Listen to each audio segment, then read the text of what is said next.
संयुक्त राष्ट्र सुरक्षा परिषद में बदलावों की मांग पर अड़ा भारत अब लगातार दुनिया भर का समर्थन जुटा रहा है। अब हाल ही में ब्रिक्स देशों के समर्थन के बाद भारत ने G4 देशों का समर्थन भी जुटा लिया है। सबसे जो टॉप प्रायोरिटी वो देना चाहते हैं, वो चाहते हैं कि भारत की परमानेंट मेंबरशिप होनी चाहिए यूनाइटेड नेशन सिक्योरिटी काउंसिल के अंदर। ये वो समझते हैं कि ये उनकी एक इम्पॉर्टेंट डेवलपमेंट है, वो उनको ये करनी ही करनी है। इसी से भारत जो है वो एक रिलायबल, ट्रस्टेड और पार्टनर दुनिया का बन सकता है।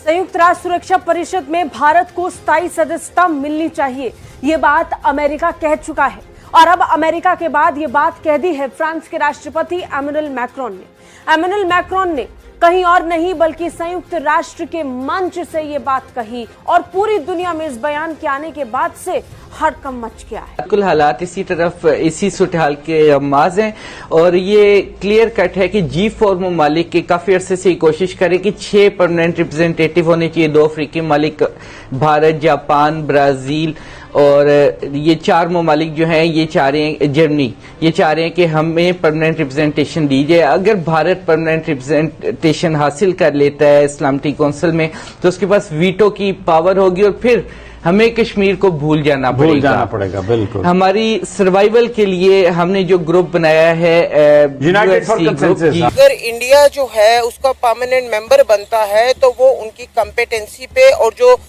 करंट सूरत हाल में उनकी स्टेबिलिटी, बेसिकली सारे फैक्ट्स एंड फिगर्स जो है वो उनको उनकी उस डोमिनेंस को जो है वो प्रेजेंट तौर पर संयुक्त राष्ट्र सुरक्षा परिषद में बदलावों की मांग पर अपनी फाइनल मोहर लगा दी है और अब बारी G4 की थी, सो अमेरिका में विदेश मंत्री जयशंकर ने ये भी कर दिखाया।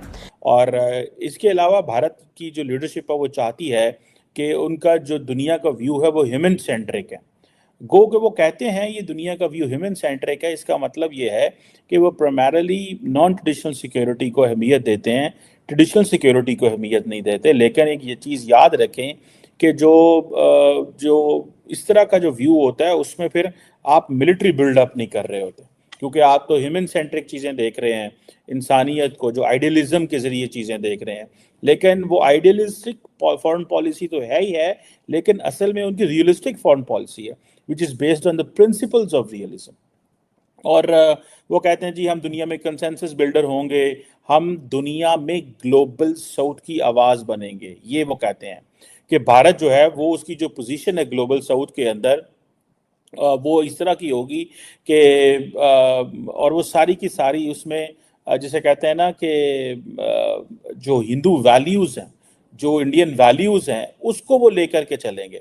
और इम्पॉर्टेंट चीज़ इसके बाद ये है कि भारत जो है वो फर्स्ट रिस्पॉन्डर भारत बनना चाहता है और उसमें जो फर्स्ट रिस्पॉन्डर भारत है कि जहाँ पे भी humanitarian assistance and disaster relief operations करने पड़ते हैं, पर्टिकुलरली आपको इस तरह के ऑपरेशन जो हैं वो Indian ocean and Pacific ocean के अंदर करने को मिलेंगे, बिकॉज वहाँ पे ऐसे जैसे मसले हैं, आपने देखा होगा सुनामीज आते हैं, बहुत सारी और चीज़ें जो हैं। सो वो जब भारत ये कहते हैं कि हम ह्यूमन सेंट्रिक पोजीशन लेंगे तो इसीलिए वो ग्लोबल साउथ की बात करते हैं, इसीलिए वो कहते हैं जी फर्स्ट रिस्पॉन्डर होगा भारत। ठीक है जी। और जैसे मैंने आपको कहा कि वो कह रहे हैं कि हमने परमानेंट मेंबर बनना है सिक्योरिटी काउंसिल का, और साथ में वो कहते हैं क्योंकि हम मदर ऑफ डेमोक्रेसी हैं, भारत जो है वो मदर ऑफ डेमोक्रेसी है। मुझे वैसे इस सेंटेंस की समझ नहीं आई कि इंडिया कैसे अपने आप को मदर ऑफ डेमोक्रेसी कहता है। इंडिया लार्जेस्ट डेमोक्रेसी तो ज़रूर है, लेकिन ये मदर ऑफ डेमोक्रेसी ये कैसे है? शायद वो समझते हैं कि क्योंकि हम बड़ी तादाद में हैं, हम दुनिया में हर जगह मौजूद हैं, हमारे लोग अमेरिका में हैं, हमारे लोग बरतानिया में हैं, ज़ाहिर बात है ये जितने भी इंडियन ओरिजिन के लोग इन मुल्कों में हैं वो पर्टिकुलरली एक रिलीजियस आइडेंटिटी से कनेक्टेड है इंडिया के साथ। ठीक है जी। और ये चीज़ें जो हैं वो इसीलिए वो शायद वो कह रहे हैं। देन फिर वो अपनी बात कर रहे हैं कि अपने डियास्पोरा को बहुत ज़्यादा अहमियत देते हैं। वो समझते हैं कि जितना हमारा डियास्पोरा एम्पावर्ड होगा, ठीक है जी, और जितना ज़्यादा हमारा डियास्पोरा कनेक्टेड होगा, ठीक है, तो उतनी ज़्यादा जो सिविलाइजेशनल वैल्यूज़ हैं, ठीक है, यानी कि इंडिया का जो सिविलाइजेशनल स्ट्रक्चर है, जो सिविलाइजेशनल वैल्यूज़ हैं, वो उतनी ज़्यादा दुनिया में जा सकेंगी और विजडम और जो ट्रेडिशनल नॉलेज है वो दुनिया में जाएगा। जो भारत का है। सो ये बेसिकली वो तमाम की तमाम चीज़ें जो हैं वो करना चाहते हैं, और इसको वो जो विश्व बंधु का जो स्पिरिट है उसके ज़रिए करना चाहते हैं, और अपने नेशनल इंटरेस्ट को भी प्रमोट करना चाहते हैं। सो ये आप देखें कि जो भारत का वो जिसे कहते हैं ना, ये एक फ्रेमवर्क है। देन भारत जो है वो टेररिज्म को बड़ी अहमियत देते हैं। वो कहते हैं हमें ग्लोबल कंसेंसस क्रिएट करना है। अब ये जो ग्लोबल, आपको पता है इंडिया का जो टेररिज्म का जो लेंस है, that is there from the perspective of जो ट्रांसनेशनल टेररिस्ट ऑर्गेनाइजेशंस हैं, पर्टिकुलरली वो यूनाइटेड नेशंस का जिक्र करते हैं कि जितने भी मेंबर्स हैं यूनाइटेड नेशंस के, उनके साथ मिलके एक comprehensive convention against international terrorism और ऐसी जो कम्बैटिंग टेररिज्म के हवाले से कंसेंसस क्रिएट करते रहेंगे। और दूसरी ये है कि जिसे वो कहते हैं ना कि दुनिया में जो दहशतगर्द जमातें हैं उनके पास पैसा ना आए। मैं आपको बात बताऊं, भारत का जो टेररिज्म का जो लेंस है that is primarily Pakistan centric. जैसे for example no money for the terror, इसका बेसिकली डायरेक्ट मीनिंग जो है वो पाकिस्तान की FAT है, फाइनेंशियल एक्शन टास्क फोर्स में, जिसमें आपको याद होगा कि पाकिस्तान को ग्रे लिस्ट में डाला था और पाकिस्तान बड़ी कोशिश करता रहा कि हम कैसे उस फाइनेंशियल एक्शन टास्क फोर्स से बाहर निकलें, कैसे हम इन चीज़ों से बाहर निकले और हमारी जान छूटे। सो वो बार बार यही कह रहे हैं कि आप दहशतगर्दी को काउंटर नहीं कर सकते, दुनिया को वो कह रहे हैं। सो इट मीन्स कि जी हमने दुनिया में दहशतगर्दी की बात करनी है, दहशतगर्दी को ख़त्म करना है, क्या है कॉम्प्रिहेंसिव कन्वेंशन चाहिए, लेकिन प्राइमरली इट टारगेट्स पाकिस्तान। ठीक है।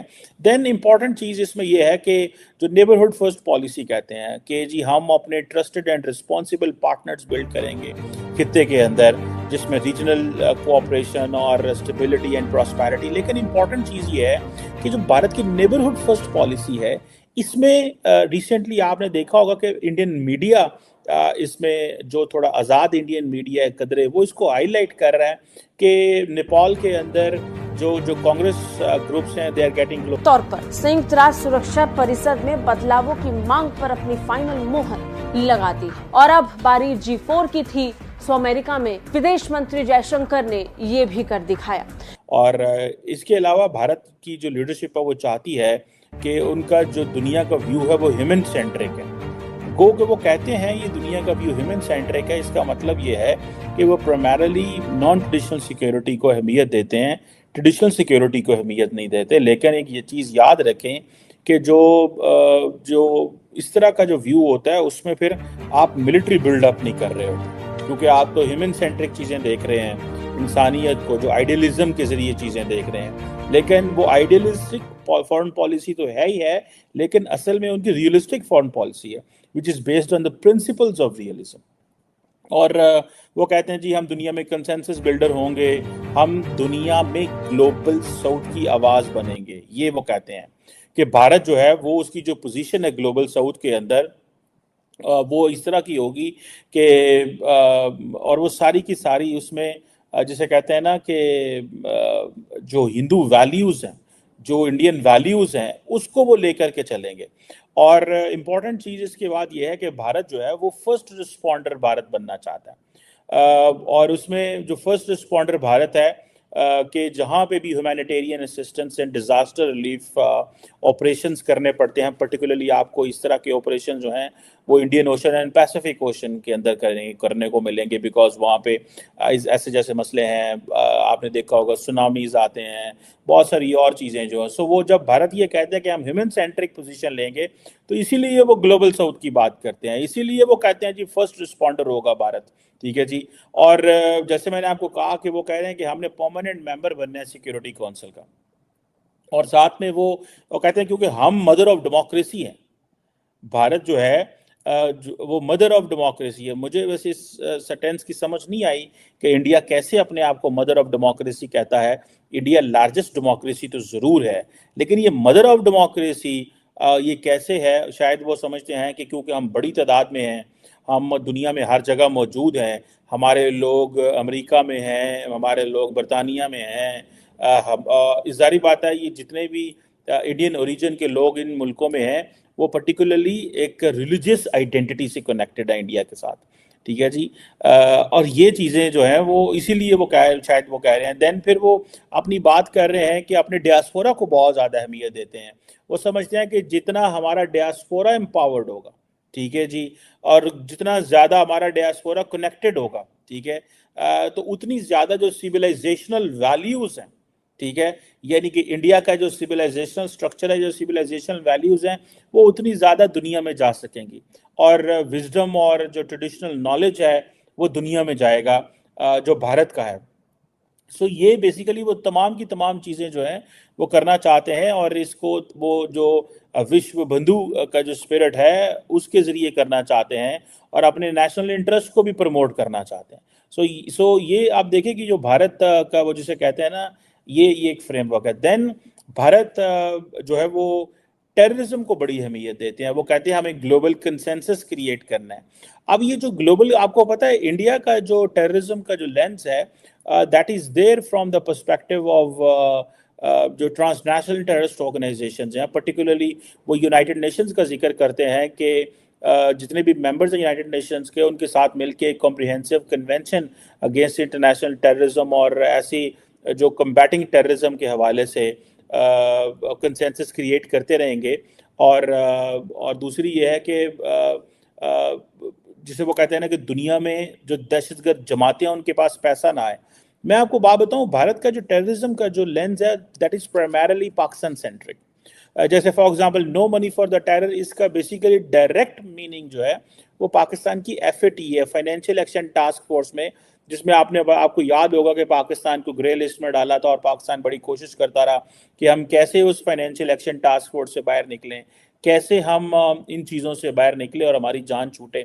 सो वो बार बार यही कह रहे हैं कि आप दहशतगर्दी को काउंटर नहीं कर सकते, दुनिया को वो कह रहे हैं। सो इट मीन्स कि जी हमने दुनिया में दहशतगर्दी की बात करनी है, दहशतगर्दी को ख़त्म करना है, क्या है कॉम्प्रिहेंसिव कन्वेंशन चाहिए, लेकिन प्राइमरली इट टारगेट्स पाकिस्तान, ठीक है।